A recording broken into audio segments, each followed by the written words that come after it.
నమస్తే welcome to city cable news. ముందుగా headlines. లబ్ధిదారులకు ఎన్టీఆర్ భరోసా పింఛన్లు పంపిణీ చేసిన ప్రతిపాటి పింఛన్లపై దుష్ప్రచారం చేసిన వాళ్లు తలలు ఎక్కడ పెట్టుకుంటారని ప్రశ్న.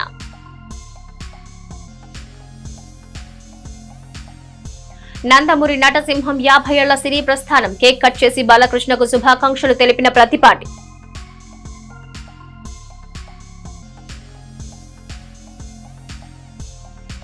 వాడి వేడిగా కౌన్సిల్ సమావేశం, అధికారులపై ప్రశ్నల వర్షం కురిపించిన టీడీపీ కౌన్సిలర్లు.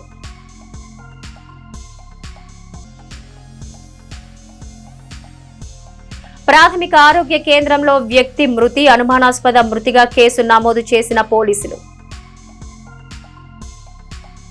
కూటమి గెలిస్తే సంక్షేమం ఆగిపోతుంది, పెన్షన్లు రావంటూ తప్పుడు ప్రచారం చేసిన బ్లూ బ్యాచ్ వాళ్ళంతా ఇప్పుడు తలలు ఎక్కడ పెట్టుకుంటారని మాజీ మంత్రి తెలుగుదేశం పార్టీ చిలకలూరిపేట ఎమ్మెల్యే ప్రతిపాటి పుల్లారావు ప్రశ్నించారు. అన్నమాట ప్రకారమే జూలై 1 నుంచి 4000 పెన్షన్ టంచనగా అందిస్తున్న ప్రభుత్వంపై ఇకనైనా నిందలు మానుకుని క్షమాపణలు చెబుతారా అని నిలదీశారు ఆయన.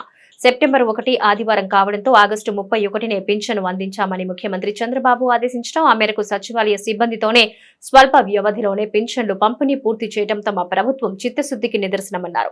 పట్టణంలోని 34, 35వ వార్డులతో పాటు గంగన్నపాలెం, గోవిందాపురంలో పలువురు లబ్ధిదారులకు శనివారం ఎన్టీఆర్ భరోసా పెన్షన్లు ఎమ్మెల్యే ప్రతిపాటి పుల్లారావు పంపిణీ చేశారు. ఎడతెరిపి లేకుండా కుండపోతగా వర్షం కురుస్తున్నా లబ్ధిదారులకు పెన్షన్ నగదు పంపిణీ చేశారు. ఈ సందర్భంగా మాట్లాడిన ఆయన రాష్ట్ర చరిత్రలో 1వ తేదీకి ముందుగానే పెన్షన్లు పంపిణీ చేయడం ఇదే తొలిసారి అని తెలిపారు. రాష్ట్ర వ్యాప్తంగా 65.18 లక్షల మందికి ఎన్టీఆర్ భరోసా కింద పింఛన్లు పంపిణీ చేస్తున్నామన్నారు. ఎన్నికల్లో ఇచ్చిన హామీ మేరకు జూలై 1న 7,000 చొప్పున ఇచ్చామని, ఇప్పుడు 4,000, 6,000, 15,000 చొప్పున లబ్ధిదారులకు ఇవ్వడం జరుగుతుందన్నారు. గత తెలుగుదేశం ప్రభుత్వంలో చంద్రబాబు ముఖ్యమంత్రిగా ఉన్నప్పుడే 3,000 పింఛన్ ఇచ్చామని, 5 ఏళ్ల వైసీపీ ప్రభుత్వంలో జగన్ పెంచింది కేవలం 1,000 రూపాయలేనని ఈ సందర్భంగా మరోసారి గుర్తు చేశారు ప్రతిపాటి. పేదలకు ఆర్థిక అండగా ఈ పింఛన్ల సొమ్ము ఎంతగానో దోహదపడుతుందని, ప్రతి ఇంటిలో ఇప్పుడు అవసరాలకు డబ్బులు ఉంటున్నాయన్నారు. అర్హత ఉన్న లబ్ధిదారులకు నెలలా డబ్బులు వస్తున్నాయని సంతోషం వ్యక్తం చేశారు. అలాగే అర్హత ఉండి పెన్షన్ రాని వారికి, అర్హత ఉండి కార్డు లేని వారికి త్వరలో సీఎం చంద్రబాబు ప్రకటించే అవకాశం ఉందన్నారు. అర్హత కలిగి పెన్షన్లు రాని వారితో పాటు గత వైసీపీ ప్రభుత్వం తొలగించిన వారు ఉంటే వీలైనంత త్వరలో ప్రకటన వస్తుందన్నారు. సీఎం చంద్రబాబు ఏ రోజు ప్రకటిస్తే ఆ రోజు అర్హత ఉన్న వారితో పాటు మంచాన పడిన వారికి కూడా పెన్షన్లు మంజూరు చేస్తామని ప్రతిపాటి తెలియజేశారు. ఈ కార్యక్రమంలో జనసేన పార్టీ నియోజకవర్గ ఇన్ఛార్జ్ తోట రాజా రమేష్, పలువురు అధికారులు, పార్టీ నాయకులు పాల్గొన్నారు.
రవి ముందుకు రాను అంటే ఈ అబ్బాయి కూడా చూడమ్మా, ఇటు చూడమ్మా, ఇటు చూడు. ఇప్పుడు ఎంత ఇప్పుడు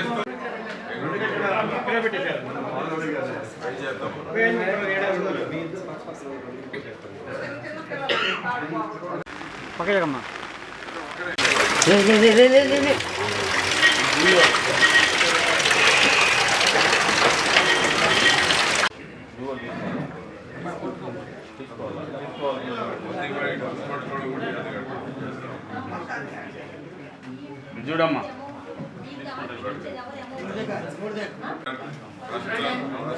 కాబట్టి యూనిట్ ఇన్ఛార్జ్ ఎవరు?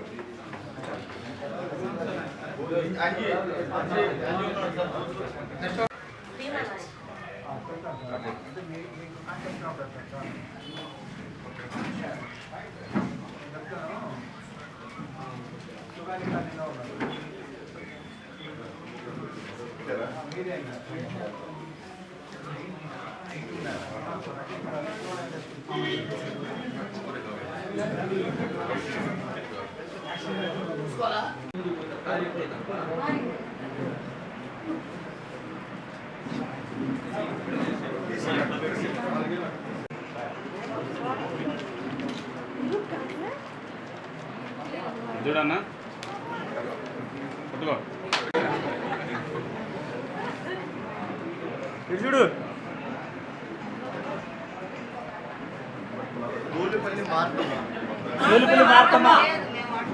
చూడు చూడమ్మా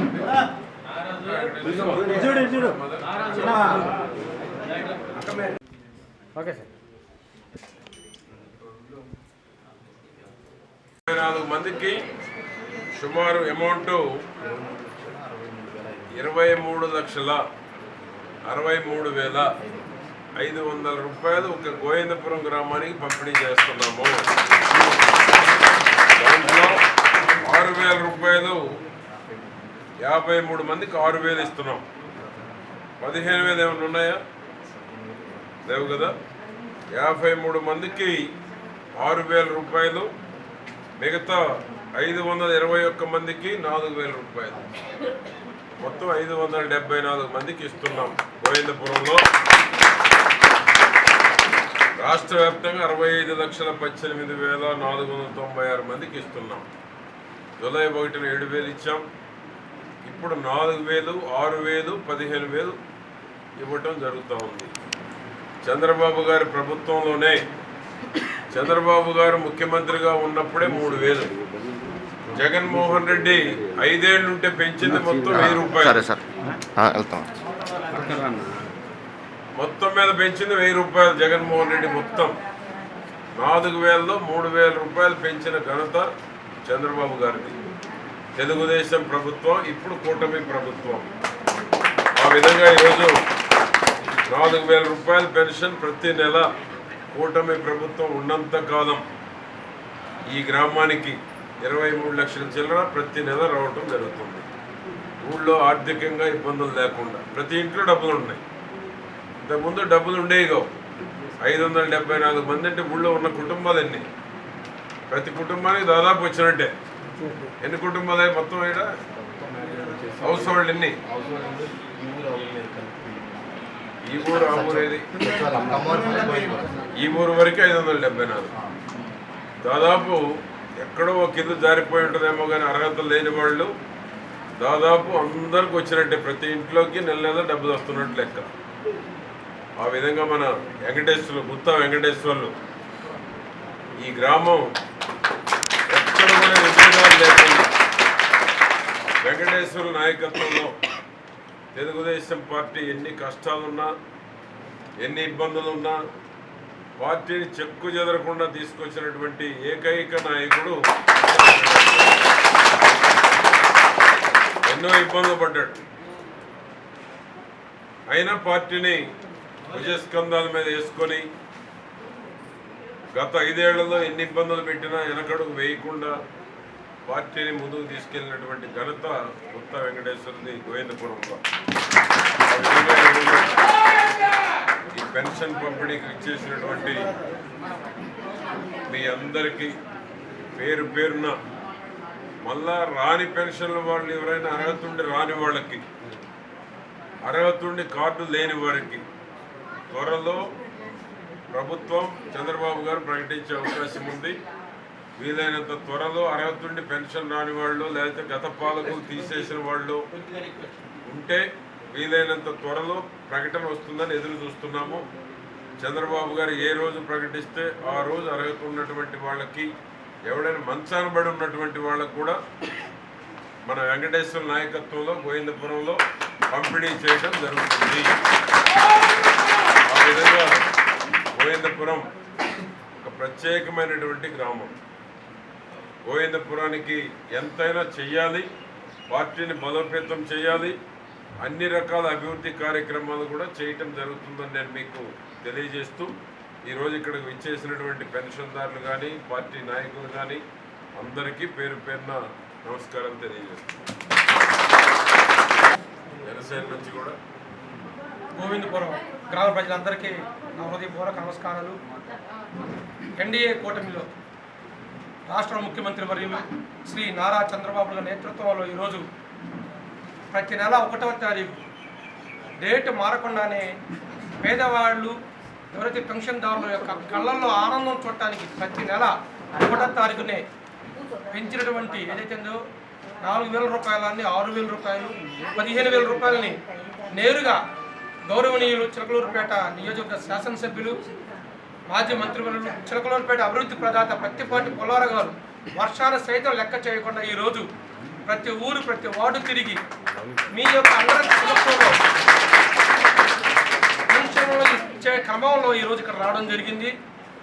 మాట ఇచ్చిన ప్రభుత్వం ఎన్డీఏ కూడా ప్రభుత్వం మాట ఇచ్చినటువంటి నిలబెట్టుకున్న నాయకుడు నారా చంద్రబాబు నాయుడు గారు, పవన్ కళ్యాణ్ గారు, నరేంద్ర మోదీ గారు పేద ప్రజల యొక్క అభివృద్ధికి సంక్షేమానికి కట్టుబడి ఉండి ఈరోజు ఇచ్చిన మాట ప్రతి ఒక్కటి నెరవేర్చే విధంగా మీ అందరి యొక్క సమక్షంలో రానున్న 5 ఏళ్ల పాటు పనిచేస్తామని సభంగా తెలియజేసుకుంటూ సెలవు తీసుకుంటాను. జై హింద్, జై హింద్. వెండితెర రాజసంగ నందమూరి నటసింహం హీరో బాలకృష్ణ 50 ఏళ్ల సినీ ప్రస్థానం నవరస భారతమని అనితర సాధ్యం అంటూ శుభాకాంక్షలు తెలిపారు మాజీ మంత్రి తెలుగుదేశం పార్టీ చిలకలూరిపేట ఎమ్మెల్యే ప్రత్తిపాటి పుల్లారావు. సాహసమే జీవితం అంటూ దర్శకుల హీరోగా మొదలైన ఆయన ప్రస్థానం అన్స్టాపబుల్ గా కొనసాగుతూ ఉండడానికి బాలయ్య నటన కౌశలం కల్మషం లేని వ్యక్తిత్వమే కారణమన్నారు. ఆపాత మధురాల నుంచి నేటి మోడ్రన్ సినిమా వరకు ఆయన సాధించిన బాక్సాఫీసు రికార్డులే అందుకు నిదర్శనమని కొనియాడారు ఎమ్మెల్యే ప్రత్తిపాటి. నందమూరి బాలకృష్ణ 50 ఏళ్ల నట ప్రస్థానం సందర్భంగా నందమూరి బాలకృష్ణ అభిమాన సంఘం ఆధ్వర్యంలో గురువారం ఏర్పాటు చేసిన కేక్ ను ప్రత్తిపాటి పుల్లారావు కట్ చేశారు. నటుడిగా 50 ఏళ్లు పూర్తి చేసుకున్న బాలకృష్ణకు ఈ సందర్భంగా ఆయన శుభాకాంక్షలు తెలిపారు. అనంతరం మాట్లాడిన ప్రత్తిపాటి తాతమ్మ కళ సినిమాతో చిత్ర పరిశ్రమలోకి అడుగుపెట్టిన బాలకృష్ణ అగ్ర నటుడిగా ఎన్నో హిట్ చిత్రాలు అందించారన్నారు. పౌరాణికం, జానపదం, సాంఘికం, సైన్స్ ఫిక్షన్, బయోపిక్ ఇలా అన్ని జానర్లు టచ్ చేసిన ఏకైక అగ్ర నటుడు బాలకృష్ణ అని కొనియాడారు. వారసత్వంతో వచ్చిన పరిశ్రమలో తనకంటూ ఓ ప్రత్యేక స్థానాన్ని ఏర్పరచుకుని స్థిరంగా నిలబడ్డారన్నారు. కథానాయకుడిగా విజయవంతంగా ప్రయాణం కొనసాగిస్తున్న బాలకృష్ణ హిందూపురం ఎమ్మెల్యేగా రాజకీయ రంగంపై బసవతారకం క్యాన్సర్ హాస్పిటల్ చైర్మన్ గా సేవా రంగంపై తనదైన ముద్ర వేశారన్నారు. ఆయన పరిపూర్ణ నటుడిగా మరెంతో కాలం తెలుగు సినీ అభిమానులను అలరించాలని మనస్ఫూర్తిగా కోరుకుంటున్నట్టు ఈ సందర్భంగా తెలిపారు ఎమ్మెల్యే ప్రత్తిపాటి పుల్లారావు. ఈ కార్యక్రమంలో పలువురు పార్టీ నాయకులు, కార్యకర్తలు పాల్గొన్నారు.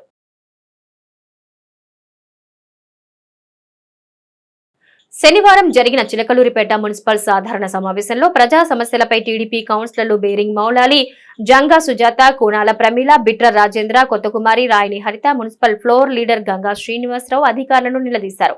ఫ్లోర్ లీడర్ గంగా శ్రీనివాసరావు మాట్లాడుతూ వాస్తు కోసమనే నిబంధనలు మార్చి మాజీ మంత్రి కట్టిన ఇంద్ర భవనాన్ని తలపించే నివాసం వల్లే కొండ్రపాడు, జిడ్డు కాలనీ, పొలిశెట్టిపాలెం, ఎన్టీఆర్ కాలనీలు జలమయమయ్యాయని ఆరోపించారు.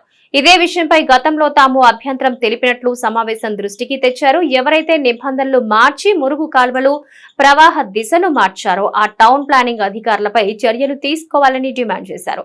ఇక అనధికార ట్యాప్లు లెక్కలు తేల్చారా అని కమిషనర్ ని సూటిగా ప్రశ్నించారు కౌన్సిలర్ బేరింగ్ మౌలాలి. అలాగే ఆక్రమణల తొలగింపు విధానం ఏమిటో స్పష్టత ఇవ్వాలని కోఆప్షన్ మెంబర్ మస్తాన్ అధికారులను కోరారు. ఆక్రమణలపైన సభ్యులు అడిగిన ప్రశ్నలకు స్పష్టత ఇచ్చారు. Municipal chairman Sheikh Rafani, commissioner Govindarao అనంతరం అజెండాలో అన్ని అంశాలకు కౌన్సిల్ సభ్యులు ఆమోదం తెలపడంతో సమావేశం ముగిసినట్లు చైర్మన్ షేక్ రఫానీ వెల్లడించారు. ఈ కార్యక్రమంలో డీఈఈ వెంకటరమణ, ఆర్ఓ, ఏఈలు, శానిటరీ ఇన్స్పెక్టర్లు, ఎలక్ట్రికల్ ఇంజనీరింగ్ అధికారులు, సిబ్బంది పాల్గొన్నారు. ఒక మాజీ మంత్రివర్యులు ఇంద్ర భవనాన్ని తలపించే రీతిలో ఒక ఇల్లు కట్టారు. ఆ రోజే మేము కొంచెం ఆడడం జరిగింది. నీకు కోరెంటపాలెం కావచ్చు, కోనూరుపాడు కావచ్చు, జిడ్డు కాలనీ కావచ్చు, అటు నుంచి వచ్చే మేజర్ డ్రైన్, వాటర్కి సంబంధించిన డ్రైన్, వార్నింగ్ కావచ్చు, డ్రైన్ కావచ్చు, ఆ కాలంలో ఎవరైతే ఇంద్రభవనం లాగా ఇల్లు కట్టారో వాళ్ళ ఇంటి వాస్తు కోసం, వాస్తు ఇలా ఉంటే లాభం లేదు, ఇలా ఉంటే బాగుంటుంది అనే దానికోసం తరణ వైపుగా ఉన్న డ్రైన్ని మార్చి దక్షిణ వైపుకి మరల్చి మళ్ళీ దక్షిణ వైపు నుంచి ఉత్తర వైపుకి మార్చారు. దాని నుంచి జరుగుతుంది ఏంటంటే ఆ చిన్నపాటి మార్పు వల్ల ఇవాళ అక్కడ ఉన్నటువంటి ఎన్టీఆర్ కాలనీలో చిన్నపాటి వర్షాలకే నడువులోకి నీళ్లు. ఇవాళ ఏ విధంగా ఉంది అక్కడ ఏమిటి, ఇవాళ కురిసిన వర్షం కావచ్చు, లోడ కురిసిన వర్షాలు కావచ్చు, ఆ ఎన్టీఆర్ కాలనీకి సంబంధించిన వాసులు మొత్తం చాలా ఇబ్బందులు పడుతూ ఉన్నారు. ఆ రోజు ఆ ఒత్తిడితోటి ఎవరైతే అధికారులు దాదాపు 20 లక్షల రూపాయలు ఖర్చు పెట్టి పాత మాస్టర్ ప్లాన్ మార్చి పాత ట్రైన్లు మొత్తం మూర్చేసి కొత్త ట్రైన్లు కట్టాల్సిన అవసరం వచ్చింది. ఇవాళ మీరు చేసిన ఆ చిన్న తప్పు వల్ల ఇవాళ అక్కడ ఉన్నటువంటి 6వ వార్డు ప్రజలు మొత్తం చాలా ఇబ్బందులు గురవుతూ ఉన్నారు. దాని మీద మీరు ఒకసారి పరిశీలించి మీరు ఆ రోజు ఎవరైతే టౌన్ ప్లానింగ్ అధికారులు ఉన్నారో వాస్తు ప్రకారం ఎలా మార్చారో, ఎందుకు మార్చాల్సి వచ్చిందో మీరు ఆ రోజు టౌన్ ప్లానింగ్ అధికారులు కావచ్చు, ఎవరన్నా కావచ్చు, దాని మీద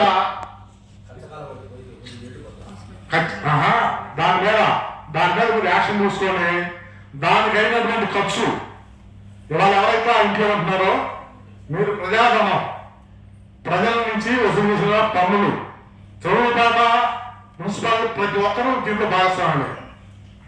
ఆ డ్రైన్ల కోసం ఆ రోడ్ల కోసం సపరేట్ గా 20 నుంచి 10 లక్షల రూపాయలు ఖర్చు పెట్టారు. దానికి సంబంధించి గౌరవ అధ్యక్షుడు గారు కావచ్చు, కమిషనర్ గారు కావచ్చు, నెక్స్ట్ మీటింగ్ నాటికైనా సరే అసలు ఏ విధంగా జరిగింది, ఎట్లా జరిగింది, ఆ రోజు కూడా మేము వ్యతిరేకించాం. మరి ఆ రోజున్న గంగా భవాని విషయం ఏం తీశారు? అది సీఎం గారి ఆఫీస్ లో ఉన్నది. ఉండి ఇంకా 2-3 సంవత్సరాలు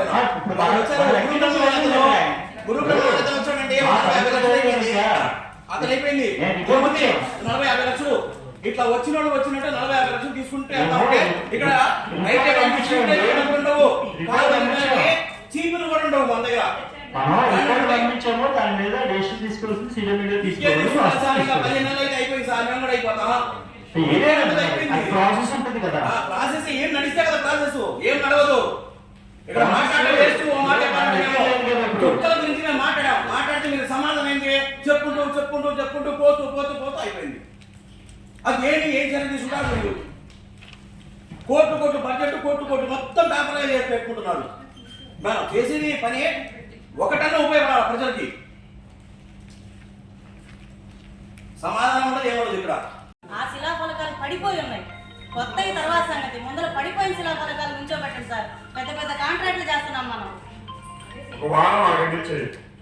చిలకలూరిపేట పట్టణంలోని పెదనందిపాడు రోడ్డులో ఉన్న ప్రాథమిక ఆరోగ్య కేంద్రంలో శనివారం దారుణం చోటు చేసుకుంది. అక్కడే డేటా ఎంట్రీ ఆపరేటర్ గా పనిచేస్తున్న వసంతరావు అనే వ్యక్తి శనివారం ఉదయం డ్యూటీకి వచ్చి ఆసుపత్రి గదిలోనే ఫ్యాన్ కి ఉరివేసుకుని ఆత్మహత్య చేసుకున్నట్టు తెలుస్తోంది. అయితే మృతుడి బంధువులు మాత్రం వసంతరావును ఎవరో చంపి ఉరివేశారని ఆందోళనకు దిగారు. దీంతో సంఘటనా స్థలానికి చేరుకున్న అర్బన్ సిఐ రమేష్ మృతదేహాన్ని పరిశీలించి అనుమానాస్పద మృతిగా కేసు నమోదు చేసి దర్యాప్తు చేస్తున్నారు. పూర్తి వివరాలు తెలియాల్సి ఉంది.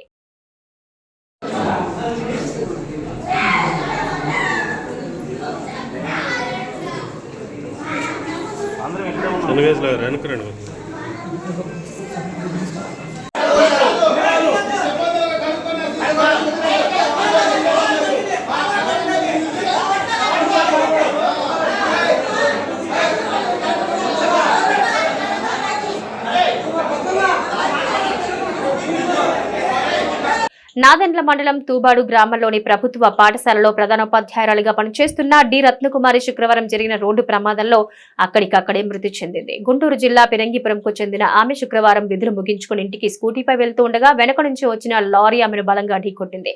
దీంతో రత్నకుమారి అక్కడికక్కడే మృతి చెందింది. సమాచారం అందుకున్న పోలీసులు సంఘటనా స్థలానికి చేరుకుని మృతదేహాన్ని పోస్టుమార్టం నిమిత్తం స్థానిక ప్రభుత్వ ఆసుపత్రికి తరలించారు. ప్రధానోపాధ్యాయురాల మృతితో తూబాడు స్కూల్లో విషాద ఛాయలు అలుముకున్నాయి.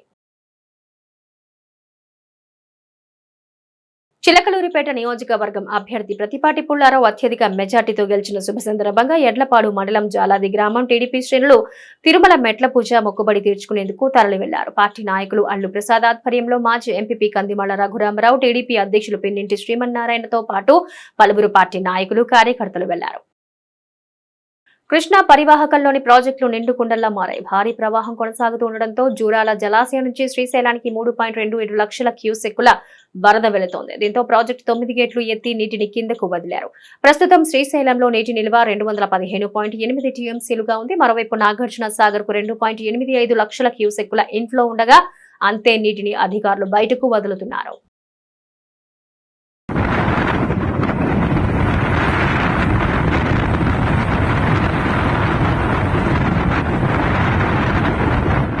రాష్ట్రంలో వివిధ ప్రాంతాల్లో కురుస్తున్న భారీ వర్షాలపై ముఖ్యమంత్రి నారా చంద్రబాబు నాయుడు సమీక్ష నిర్వహించారు. పలు జిల్లాల్లో కురుస్తున్న భారీ వర్షాల నేపథ్యంలో ఆయా ప్రాంతాల్లో పరిస్థితులపై అధికారులతో మాట్లాడారు. అధికారులు అప్రమత్తంగా ఉండాలని, ప్రజలకు తగు సూచనలు చేయాలని, అవసరమైన సహాయక చర్యలకు ప్రభుత్వ సిబ్బంది సిద్ధంగా ఉండాలని ఆదేశించారు. మ్యాన్ హోల్, కరెంటు తీగలు తెగిపడే ప్రమాదాలు జరగకుండా చూడాలని సూచించారు. అన్ని శాఖలు అలర్ట్ గా ఉండాలన్న ముఖ్యమంత్రి భారీ వర్షాలు ఉన్న ప్రాంతాల్లో స్కూళ్లకు సెలవులు ప్రకటించాలని ఆదేశించారు. పొంగే వాగులు, వంకల వద్ద హెచ్చరిక బోర్డులు ఏర్పాటు చేసి ప్రజలు ప్రమాదాల బారిన పడకుండా చూడాలన్నారు. భారీ వర్షాలు పడే ప్రాంతాల ప్రజల మొబైల్స్ కు మెసేజ్ ద్వారా అలర్ట్ పంపాలని సూచించారు.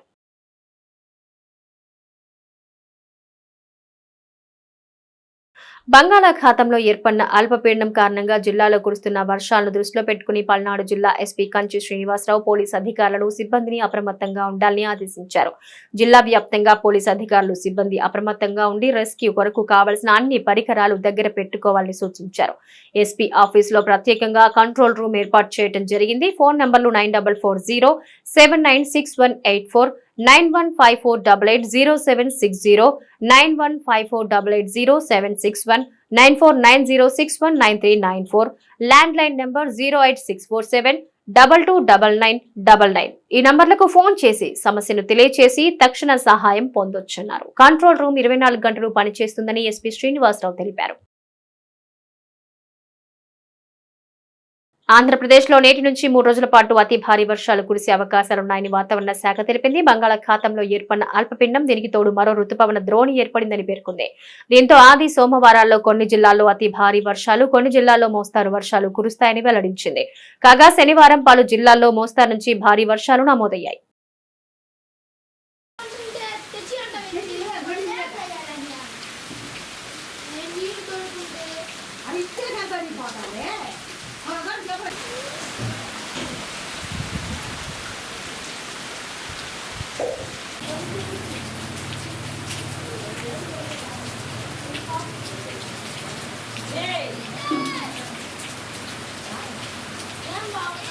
ఇవి నాటి సిటీ కేబుల్ న్యూస్. నమస్తే.